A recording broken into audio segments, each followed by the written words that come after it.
मेरा नाम रविंद्र सिंह है और आप देख रहे हैं द स्टेट सेंटिनल। जो इन्फॉर्मेशन मैं आपके साथ शेयर करने जा रहा हूं, प्रशासन के लिए यह सबसे बड़ी चुनौती होगी। जल्दी से पहले कार्रवाई होनी चाहिए इस पर, इसको इन्वेस्टिगेट किया जाना चाहिए थॉरोली। और अगर इसमें कोई हलचल, कोई एक्शन नहीं हुआ तो यह समझा जाएगा कि बहुत बड़ी बड़ी मछलियां इसमें इन्वॉल्व हैं। आरटीआई एक्टिविस्ट, डीजीपीसी के एक मेंबर बलविंदर सिंह ने अपने पेज पर एक वीडियो चलाया है।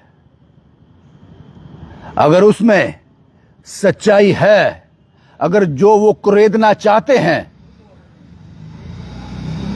अगर वो सही साबित हुआ और जो कह रहे हैं यकीनन सही ही होगा, तो ये बहुत बड़ा स्कैंडल है, बहुत बड़ा स्कैम है, बहुत बड़ा फ्रॉड है। आरटीआई एक्टिविस्ट बलविंदर सिंह ने अपने ऊपर ही इल्जाम लगा दिए, क्योंकि वो भी एक आरटीआई एक्टिविस्ट हैं और लंबे समय से आरटीआई फाइल कर रहे हैं। उन्होंने कहा, जो साफ शब्दों में कहा, उन्होंने कहा एक शख्स है, छन्नी में रहता है, अखबार चलाता है, उसका अपना अखबार है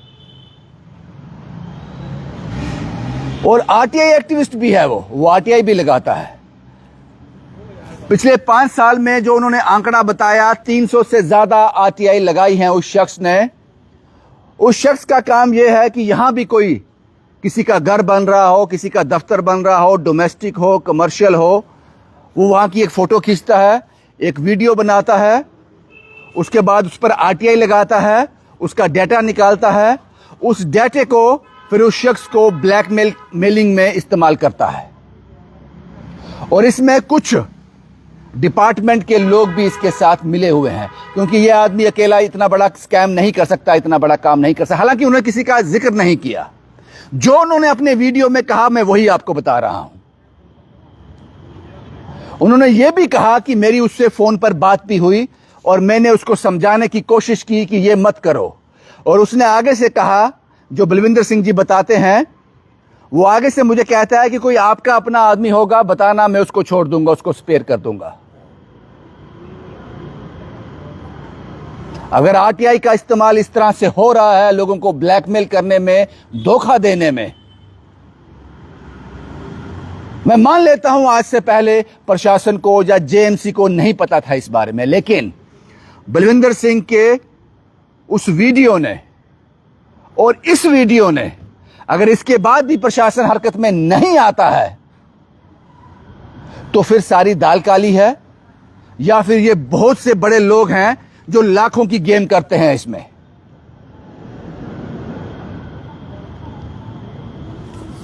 जहां तक मैं समझ पा रहा हूं, यह काम किस तरह से होता होगा, अगर यह वास्तव में है जो बलविंदर सिंह ने एक संगीन आरोप लगाया। और बलविंदर सिंह बड़े ही बुद्धिमान व्यक्ति हैं, सोच समझ वाले व्यक्ति हैं। उनके आरटीआई के द्वारा बहुत से लोगों को राहत भी मिली है। तो जाहिर सी बात है, एक शख्स जब सोशल मीडिया पर आकर इतने संगीन इल्जाम किसी पर लगा रहा है, तो जाहिर सी बात है पहले वो प्रशासन के टच में जरूर रहा होगा, वहां से उनको नाउमीदी हुई होगी, ये हमारी अजम्पशन है। और उसके बाद आखिरी हथियार सोशल मीडिया पर वो सामने आए होंगे। अब सवाल है कि ये काम होता कैसे होगा जिसमें डिपार्टमेंटल लोग भी इन्वॉल्व हैं। एक किसी का घर बन रहा है, उसकी फोटो खींची, आरटीआई लगाई, डेटा सामने आ गया, नक्शा है, पास है, नहीं है, कोई वायलेशन है, सामने आ गई। उसके बाद वो आरटीआई उस मुलाजिम को दिखाई, भाई अब तेरा काम शुरू है, तू जा उसके पास। वो उसके पास जाता है, साहब आपके खिलाफ तो आरटीआई लग गई, उसमें ये डाटा सामने आया, ये तो बड़ा मुश्किल हो गया। वो आगे से कहता होगा क्या करें अब, मैंने तो लाखों रुपए लगा दिए, करूं क्या? नहीं साहब, हो जाएगा बैठकर। फिर बैठकर बातचीत होती होगी, बोला बलविंदर सिंह आरटीआई एक्टिविस्ट ने उसमें। उसके बाद एक मीटिंग होती है, चाय पी जाती है, उसके बाद वहां डील होती है। जम्मू म्युनिसिपल कॉरपोरेशन के कमिश्नर दिव्यांश यादव साहब, मैं जानता हूं आप जम्मू में बहुत बढ़िया काम कर रहे हो, लेकिन इस चीज को नजरअंदाज नहीं किया जा सकता। डिप्टी कमिश्नर राकेश मिन्हास साहब, इस चीज को नजरअंदाज नहीं किया जा सकता। इस पर थॉरोली इंक्वायरी होनी चाहिए। थारोली। और यह भी खंगाला जाए कि जो बलविंदर सिंह आरटीआई एक्टिविस्ट कह रहे हैं कि पिछले 5 साल में 300 से ज्यादा आरटीआई लगी हैं, उन 300 जो आरटीआई लगाई गई हैं उनका हल क्या निकला? किस पर्पस के लिए आरटीआई लगाई थी, वो क्या पर्पस हल हुआ? अगर आप किसी का स्कैम सामने लाना चाहते थे तो क्या आप आरटीआई में जो आया मीडिया के सामने आए, आपने कार्रवाई करवाई? जहां आरटीआई लगाकर डाटा लेकर इंफॉर्मेशन इकट्ठी कर उसके बाद अगर आप खामोश हो जाते हो तो इसका क्या मतलब निकाला जाए? और कुछ पॉलिसी ऐसी फ्रेम करनी चाहिए जम्मू के प्रशासन को, जम्मू की सरकार को, जम्मू कश्मीर यूटी की सरकार को कोई ऐसी रिस्पॉन्सिबिलिटी, कोई ऐसी पॉलिसी फ्रेम करनी चाहिए। जितने भी आरटीआई एक्टिविस्ट जो आरटीआई लगाते हैं, जब वो आरटीआई लगाते हैं वो पब्लिक में आए, मीडिया में आए, वो दिखाएं साहब ये किया था, ये डाटा सामने आया, आगे मैं ये कार्रवाई करने जा रहा हूं, और सरकार को उसका संज्ञान दे, ये आरटीआई मैंने इसलिए लगाई थी, ये डाटा मेरे पास आया है, अब मैं आगे ये कार्रवाई करने जा रहा हूं। अगर आप आरटीआई लगाते हो, उसका कोई समाधान आता है, कोई डाटा आप इकट्ठा करते हो, उसके बाद आप खामोश हो जाते हो एकदम से,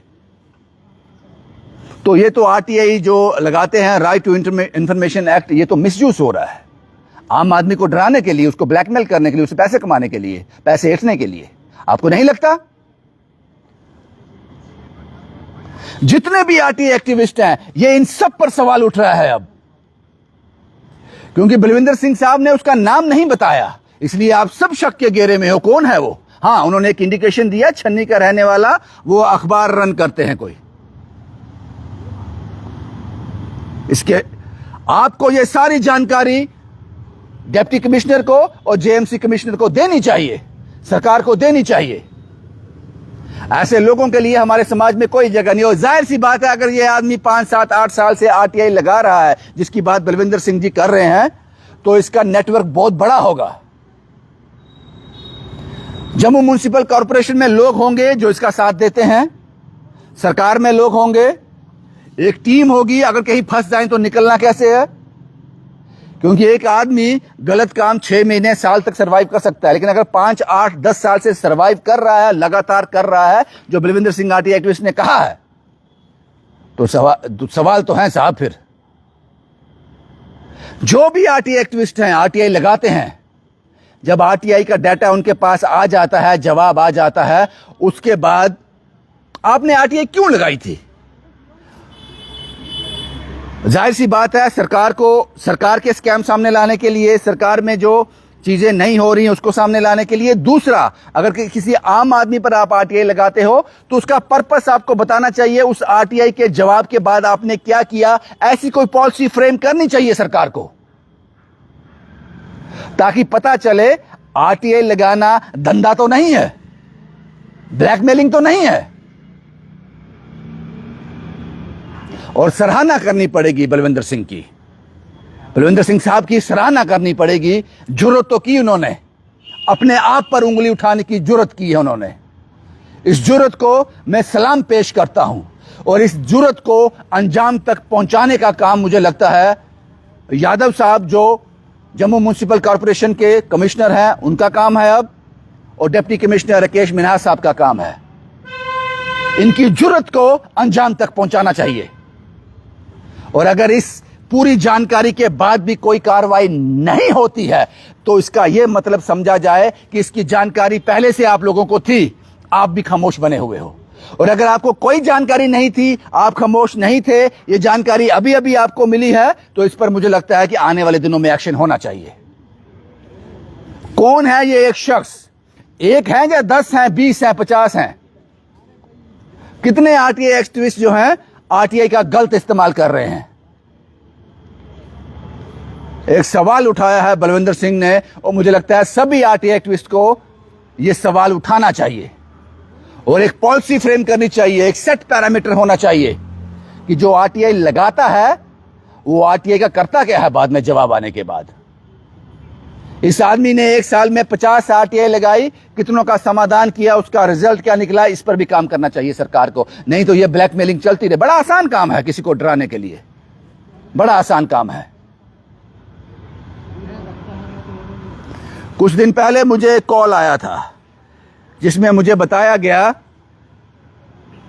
यह जुर्रत मैंने नहीं की, यह जुर्रत बलविंदर सिंह साहब ने की आरटीआई खुद पर सवाल उठाने की। मुझे भी एक फोन आया था साहब, एक मीडिया चैनल का नाम लिया जो नाम मैंने पहली बार सुना था, मैंने आज से पहले वो नाम सुना नहीं था।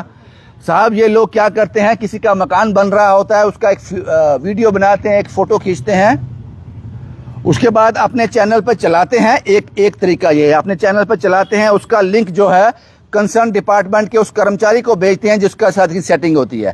फिर वो कर्मचारी उसके पास जाता है, साहब आपकी तो न्यूज लग गई, ओहो ये तो खतरनाक हो गया बड़ा, ओहो मैं कुछ नहीं कर सकता, फिर उससे पैसे ईंटते हैं। लेकिन मैं ये जुर्रत नहीं कर सका क्योंकि मुझे सबूत चाहिए होते हैं। लेकिन ये कॉल मुझे आया था।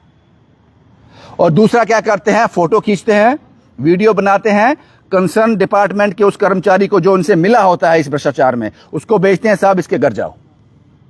फिर जो वहां से जो मिलता है वो आधा आधा बांटते हैं। इस तरह का कॉल मुझे आया था, लेकिन मैंने जुर्रत नहीं की ये खबर चलाने की क्योंकि उस चैनल का नाम मैंने पहली बार सुना था। और शायद ये चैनल इसलिए बनते हैं कि लोगों को इस तरह से प्रताड़ित किया जाए। ऐसे लोग हैं, हर फील्ड में हैं। और बलविंदर सिंह साहब ने जो जुर्रत की है उस जुर्रत को सलाम है एक बार फिर। और अब आगे का काम मुझे लगता है जम्मू म्युनिसिपल कॉरपोरेशन के कमिश्नर साहब का है और डिप्टी कमिश्नर राकेश मिन्हास साहब का है।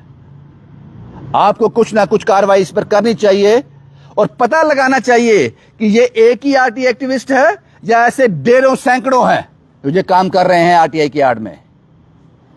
बाकी फैसला आप लोग कीजिए। अब इंतजार रहेगा कि प्रशासन कब हरकत में आता है, या फिर मेरा कैप्शन गलत है या फिर मेरा कैप्शन सही है कि इस पर जल्द कार्रवाई होनी चाहिए, जल्दी से पहले कार्रवाई होनी चाहिए, नहीं तो समझा जाएगा कि दाल ही सारी काली है। और शुभम कुमार के साथ Ravindra Singh, the state sentinel के लिए।